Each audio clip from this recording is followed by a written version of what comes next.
All right, it is 8:31, so we'll go ahead and get going. Good morning, everybody. Welcome to what I am seeing as our last meeting as the Land Use Subcommittee. I think we've come a long way and created some pretty good documents here that we'd forward to the steering committee in September.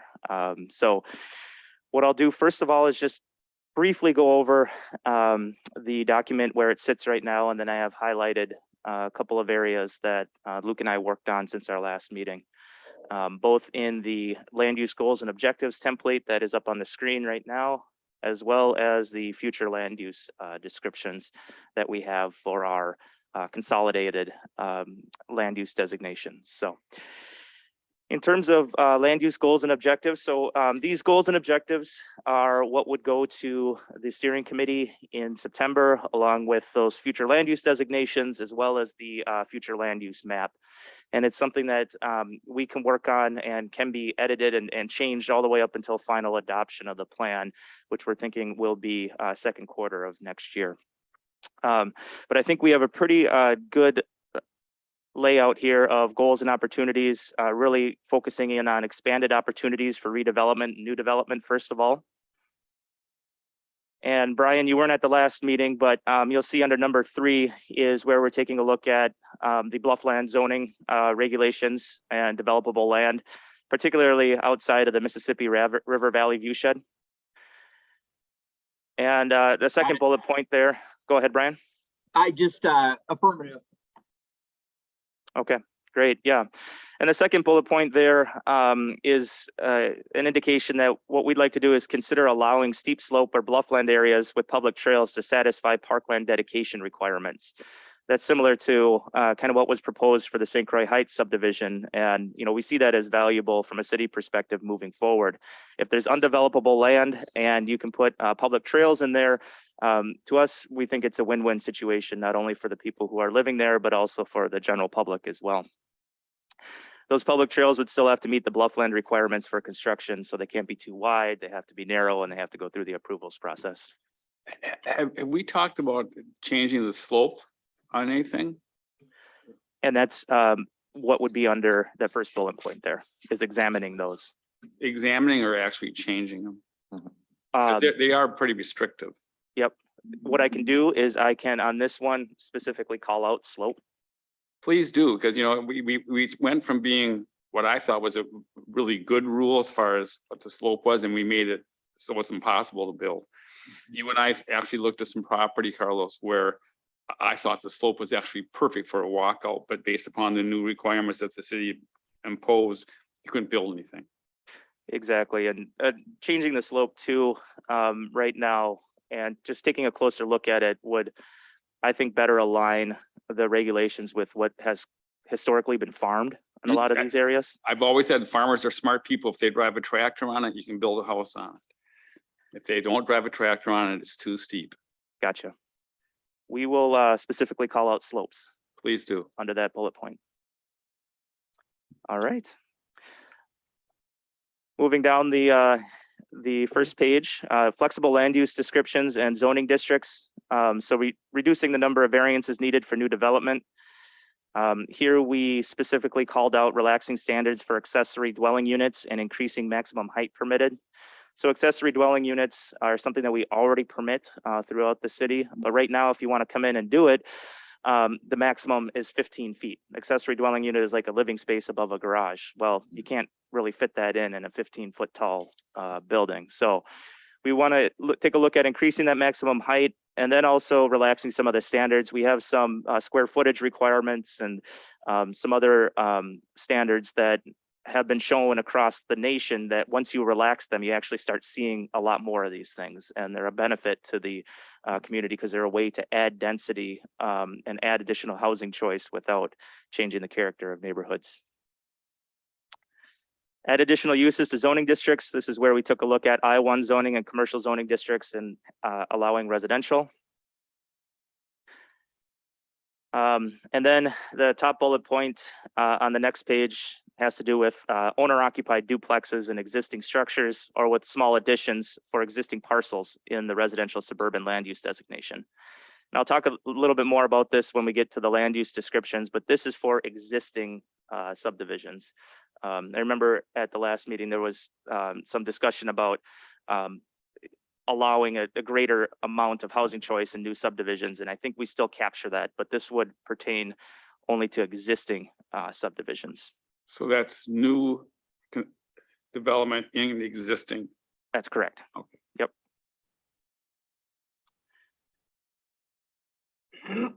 Next, we take a look at efficient use of land adjacent to existing city utilities. And really, this is re-emphasizing what's already in the 2007 comprehensive plan.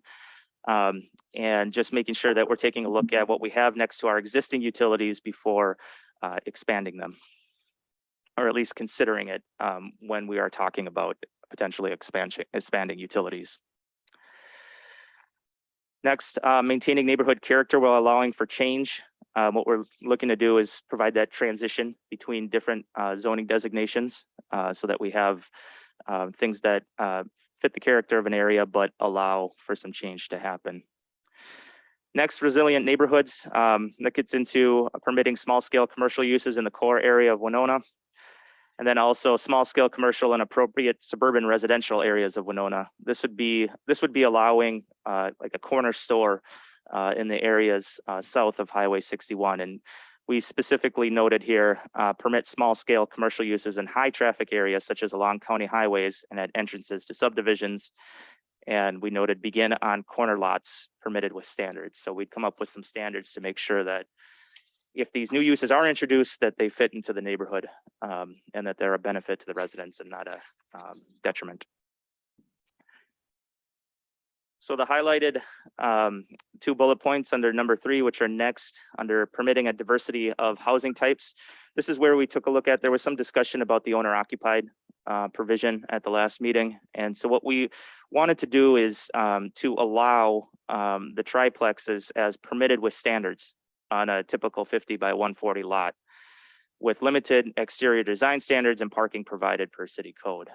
So what that would mean is that if you wanted to turn a property into from a single family into a triplex in the core area of the city, you could do that as long as the lot is at least 50 by 140. That's the standard size city lot.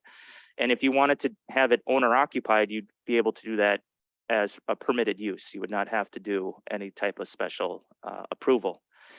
But on the other hand, what we wanted to do in recognition of the discussion that happened at the last meeting is allow triplexes, just straight triplexes, not owner occupied, with a conditional use permit. So you can put a triplex in the core area of Winona on a 50 by 140 lot, but you'd have to go through the conditional use permit process. And what we do in the future is come up with specific standards that would have to be met as part of that conditional use permit process.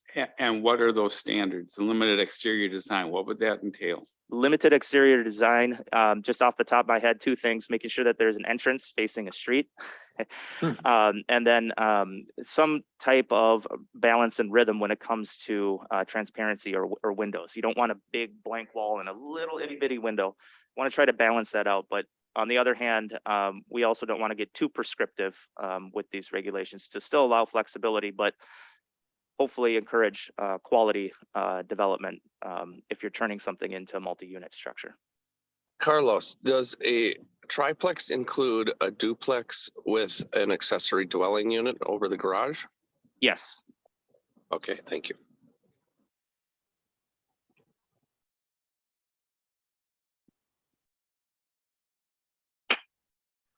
And so next, what we would do is we would allow duplexes on lots smaller than 50 by 140 with limited exterior design standards and parking provided per city code. So where you have a smaller than your standard city lot, you could do a duplex in there, but you have to, again, comply with those design standards that very limited that we'll take a look at in the future. And also you got to make sure you have enough parking. You can do that through vehicular parking or a combination of vehicular parking and covered bicycle parking. So we think that there's a lot of room to be able to add additional housing choice, specifically with that bullet point there.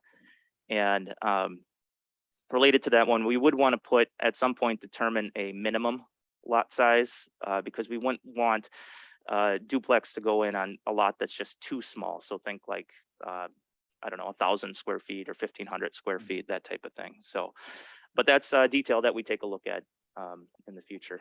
Overall, the idea with the first 3 bullet points is to allow greater housing choice in the city of Winona, really in the core area north of Highway 61. And we're also doing it south of Highway 61 with that owner-occupied duplex provision. How many lots are there in Winona, core Winona, that are smaller than? So you're looking like a 25-foot wide lot is like on the east end? Yeah, something like that. And Luke, do you want to chime in a little bit? Yeah, we need to do that analysis across every zoning district, but we Yeah. do know that in the R2 and the R3 in Winona, the median lot size is 5,500 square Right. feet. So the goal, the intent with all these changes is to try and promote more within that kind of median area. And when we say, is there a lower boundary, we need to take an analysis and look before we propose an actual new change to the zoning code. What's that lower quartile is really what we're going to look for. So our goal is to try and re-legalize it from that lower quartile up, basically. If someone's going to change a single family into a duplex or a triplex, or a duplex into a triplex, and they already have if they're on a block that's already meeting the 30% rule, but their lot has a rental license, how would that work? Would it, because it's already 30% and it's got a rental license, they can apply for it, but somebody else can't? Or can you talk to that? Yep, you got it. For blocks that are already saturated with the 30% rule, as long as you got a rental license, you can go up to a duplex or a triplex. But somebody who does not have a rental license on a saturated block would not be able to go to a duplex or triplex.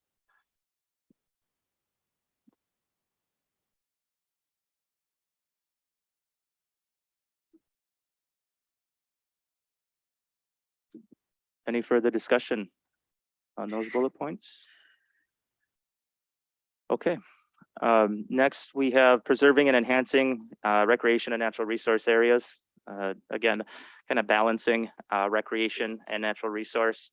And this really is detailed in other areas of the comp plan, but we're referencing in this section some of those detailed plans that have been created by the Park Rec Department, as well as natural resources and sustainability. Next, taking a look at balancing distribution of recreational resources. And 3, consider changing existing recreation and natural areas to allow better management of the overall system. And this is where Steve Young at the last meeting just commented on some concerns he had about the maintenance needs of a lot of the public land that we have. And so continually assessing that to provide what the public finds valuable, but at the same time, something that's within the city's ability to maintain it is important. So continuing to not just do that on a citywide perspective, but partnering with other organizations or groups in maintaining and enhancing natural resource and sustainability areas. So in addition to that, we'd be taking a look at adding new uses to natural resources and recreational areas in accordance with the plans that have been adopted. And then again, encouraging conservation design and new subdivisions. This is consistent with what is in the existing plan. But essentially, if you're taking a look at a subdivision, you got a really neat rock outcrop. You know, let's see if we can do a cluster development to preserve that unique feature. Maybe reduce the size of lots that are in the development and still have that same density or housing choice, but being able to preserve what's an important natural resource in a new subdivision. And that brings us to the end of our land use goals and objectives. Before I move on to the future land use descriptions, I really just have one point in that one. Is there any other discussion on the goals and objectives? Anything missing or anything additional you'd like to see in here? Your last, I'll go Brian first and then John second. Say, when you said cluster development, that just brought me back to some of our meetings where just the terminology of cluster was confusing for people when it was like a planned unit development. So just throwing it out there, if there is even just some language that needed to be edited. So the idea of the cluster development didn't exactly mean you have to cluster everything together. I don't know if like just a PUD process would be more explanatory of what exactly we're going for. Definitely. Yeah, and I do have some proposed language, and this would come on later down the line to really specify what a cluster development is and really get at that issue that we had. Okay, So, great. thanks. Yeah, that was my point too. Cluster developments typically in the past have been townhouses, Mhm. with small lots very, very close together with setbacks different than regular residential setbacks. So yes, defining what it is, I look at the St. Croix development. Yep. If you were going to use cluster up there, it would be different than the cluster for other types of buildings. Got it. Sounds good. Thank you. Okay, anything from anybody else online? Tanya, Rick? Okay, we'll go ahead and move on here.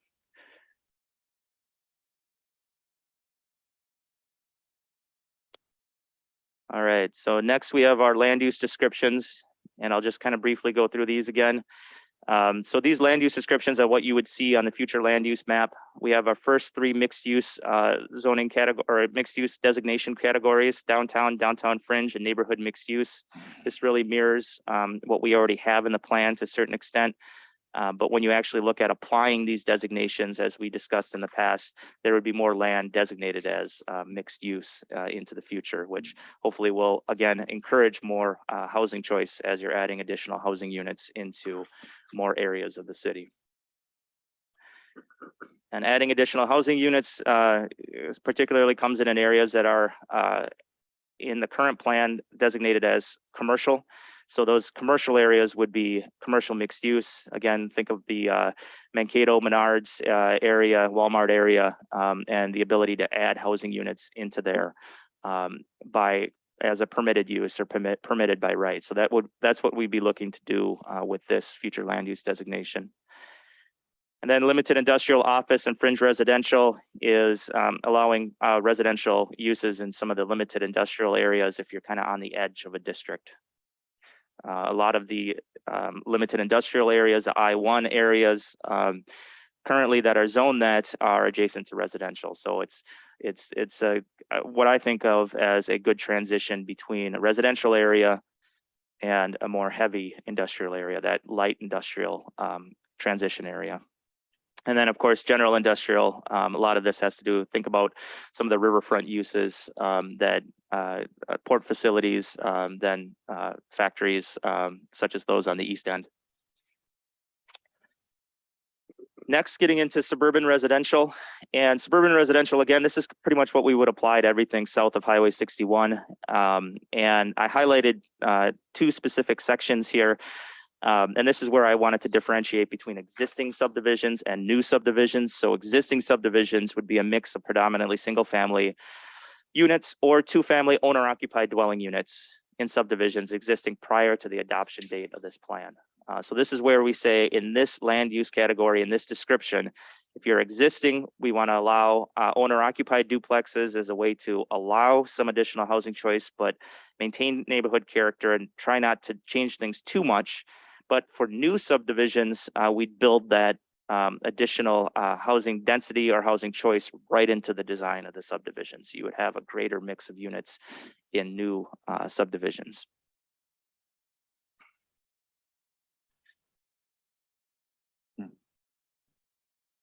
And I'll just stop with that. Is there any comments or questions on that particular section there?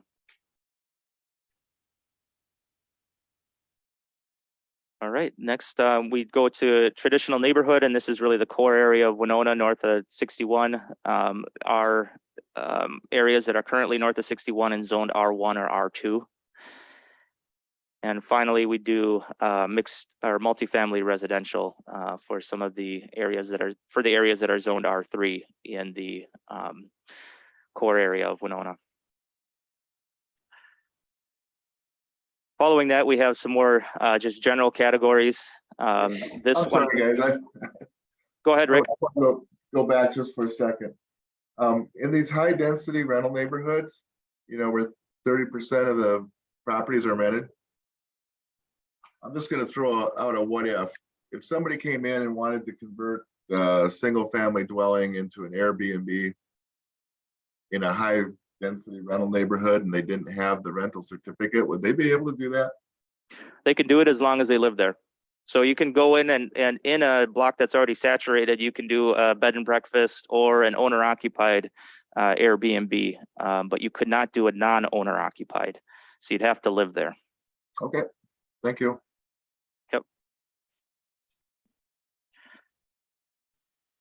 And we currently allow that in code right now. Next, for future land use categories, we have outdoor recreation, open space, and city-owned properties. And again, you'll see this here. We have that it includes public parks, golf courses, and city-owned properties.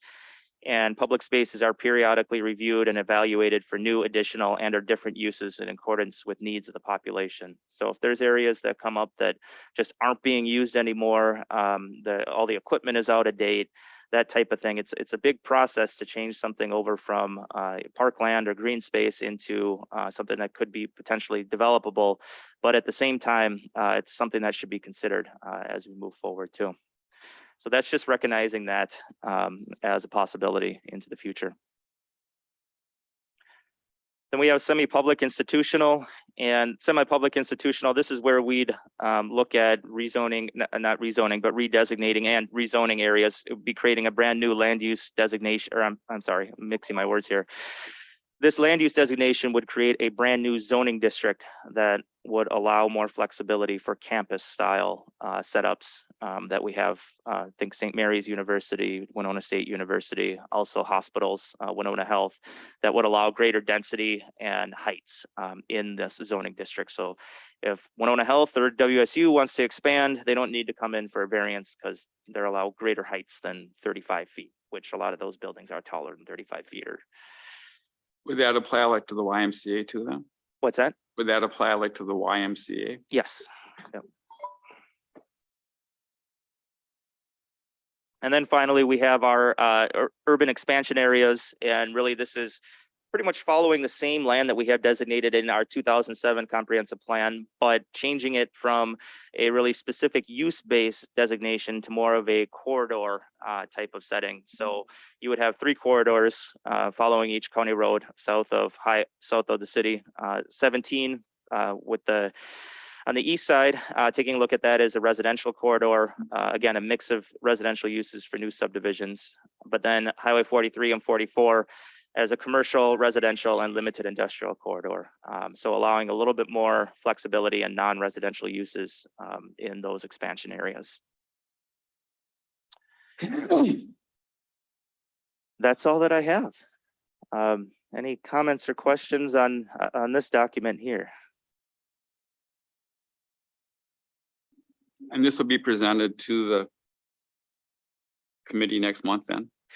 Yes, so we'd be looking for somebody to, thanks for the segue or the transition there, John. So we'd be looking for someone, a highly paid candidate who we will, give a bunch of free beer to at the beer garden to represent this committee at the steering committee. And so essentially what you would do is talk a little bit about some of the overall themes that were discussed at the subcommittee and kind of touch on some of the overall aims of this subcommittee. And staff would be there, Luke and I would be there to fill everybody in related to the details. But we'd like to have a representative from this committee come to the steering committee and kind of explain what we talked about and some things that we discussed. So I'd like to suggest Steve Young. He's not here today, but he's got a good handle on it. He's been to all the meetings with the exception of this one. I'm also on the steering committee, so I'm going to be there anyway. So if Steve doesn't want to do it, I'd be happy to help out. okay, wonderful. Any other interested parties? I'm not interested, but you asked for, what I'm curious about is Eric and Luke, how do you feel about this? I mean, you're involved in this day to day, all that, I mean, are you feeling like this is good? Would you be feeling that we're missing anything or? I think we're coming at this with I'm feeling very good about this. Yeah, very good. You know, I think it's introducing change, which is what's needed based on the resounding sentiment that we've heard throughout the comprehensive plan process. More housing choices, more housing choices, more housing choices. And I think that what we're proposing here allows Luke and I and other people at the city to look at some of that change that will help to open up things, encourage investment, increase housing choice, but at the same time, like I've been preaching the whole time, maintaining that neighborhood character, which is important. People love the small town feel of Winona, but at the same time want more housing choice. So striking a balance between those two things is really important. I think flexibility is the big one. There's a lot of flexibility built into this. We were a little too rigid, I think, in the past. So I like this. It makes more sense to me. And just to add to that, it adds a lot of, or opens a lot of doors for different zoning tools to implement what you're actually saying here. So it's not just restricting us to the traditional Euclidean zoning of this use goes here. And there are a ton of new, not even cutting edge, now 20 years old zoning concepts, things like dynamic zoning or form-based zoning or transect zoning that we can move toward that are proven to have better results for the diverse ecosystems that are cities. So I'm pretty excited about that component too.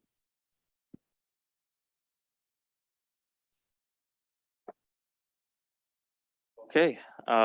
And for the steering committee, we have one at the beginning of September, another one at the end of September. Did we designate land use for one? Yeah, so the steering committee will meet on September 8th and September 29th. Those will be 2-hour meetings from 11 o'clock to 1 o'clock. And we are going to have every subcommittee representative have approximately 15 minutes to discuss in depth those one elements of the comprehensive plan with the steering committee. Because we have 12 of those different subcommittees, we intend to have the first 7 on the 8th and then the following 5 on the 29th with a little bit more discussion time. And then when we do have that first draft, we are still trying to figure out the best way to bring the subcommittees back to look over how everything is being integrated into the drafted comprehensive plan in October. But we intend to have a process. We'll send out an email to all of you to invite you back as well. All right, that's all I have for today's meeting. I'll go ahead and sum it up here. And thank you all for the time that you spent with us in creating these recommendations. And we will bring them forward to the steering committee and hopefully get them implemented by June of next year, if not earlier. Thanks much, everyone. All right. Thank you. Thank you.